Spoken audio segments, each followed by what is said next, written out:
Парадокс, политичка статистика или лоша методологија? Ова се дилемите кои се наметнуваат при анализа на бројот на вработени и невработени во регионот за минатата година.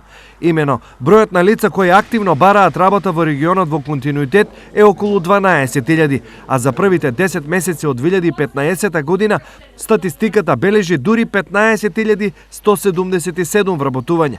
Ова значи дека лани се отвориле над 3000 работни места повеќе отколку што има невработени во регионот. Ова би било одлична вест ако во меѓувреме бројот на невработени и понатаму не останеше 12.000 лица. Ако ова е така, прашање е од каде овие лица се вработени и како при толку многу вработувања бројот на невработени се уште е континуирано висок. Значи, нема реално вработување на нови лица, бидејќи во тој случај логично би било и да се намали бројот на невработените. Според мене се врши прелевање на работните места од една во друга фабрика или друг капацитет.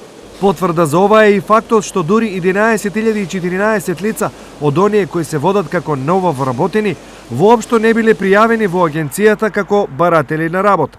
Ова значи дека само 4164 лица се ангажирани од пријавените за невработени. Според типот на вработување или според професијата, најчесто се вработувани лица од техничките струки, значи градежници, оператори на машини за шиење. Исто тука можеме да ги спомнеме и келнерите, готвачи, потоа имаме продавачи, голема бројка на продавачи. Во меѓувреме, некои струки во континуитет се редовни клиенти на агенцијата за вработување. Во моментот имаме најмногу, како и од прошлите години, значи дипломирани економисти, правници. Тоа се професии кои се општествени науки, кои најчесто нашите млади се запишуваат на овие факултети.